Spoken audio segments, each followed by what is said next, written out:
আসসালামু আলাইকুম প্রিয় দেশবাসী। আমাদের বাংলাদেশের 92% মানুষ মুসলমান। এই দেশে আমাদের কোরআনকে নিয়ে অবমাননা করা হবে, এটা আমরা মেনে নিতে পারি না। ওই নর্থ সাউথ ইউনিভার্সিটির একজন স্টুডেন্ট, তিনি আমাদের হৃদয়ের স্পন্দন।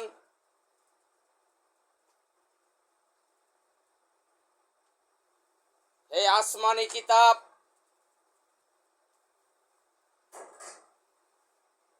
আমাদের মহাগ্রন্থ আল কোরআনের উপরে সে আঘাত করেছে। এটা আমাদের হৃদয়ে আঘাত করেছে। আমরা বাংলাদেশের সংখ্যাগরিষ্ঠ 92% মানুষ মুসলমান। আমরা কিন্তু এটা মেনে নিতে পারতেছি না। আমাদের হৃদয়ে রক্তক্ষরণ হচ্ছে। ওই কুলাঙ্গারকে গ্রেপ্তার করে 24 ঘন্টার ভিতরে যদি ফাঁসিতে ঝুলানো না হয়, তাহলে কিন্তু রাজপথে দুর্বার আন্দোলন গড়ে তোলা হবে।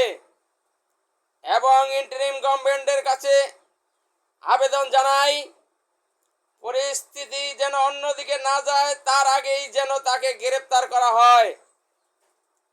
ইউনিভার্সিটি হচ্ছে মানুষ গড়ার কারিগর।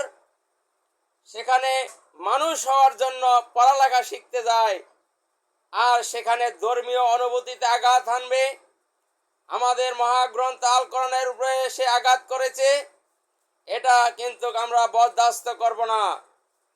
আমরা আইন নিজের হাতে তুলে নিতে চাই না। আমরা চাই দেশের প্রচলিত আইন কাঠামো পরিবর্তন করে ব্লাসফেমি আইন তৈরি করতে হবে। তাকে সর্বোচ্চ মৃত্যুদণ্ড দেওয়া হবে। আজকে বাংলাদেশে পশু পাখির উপরে আক্রমণ করলে সেটার আইন আছে, কুকুরকে হত্যা করলে সেটার আইন আছে, গরু ছাগলের দান খেয়ে ফেললে সেটা খোয়ারে দিলে সেটার আইন আছে। আর আমাদের মহাগ্রন্থ আল কোরআন, যেটা আল্লাহ পাক এই মানব জাতির জন্য প্রেরণ করেছে, সেখানে কোনো হিন্দু বৌদ্ধ খ্রিস্টান মুসলমান নাই। সকল মানুষের জন্য আল্লাহ কোরআন ও কারিম দুনিয়াতে প্রেরণ করেছেন। আমরা মুসলমানরা মানি, অন্যরা মানে না। কিন্তু এই মহাগ্রন্থ আল কোরআন আমাদের হৃদয়ের স্পন্দন।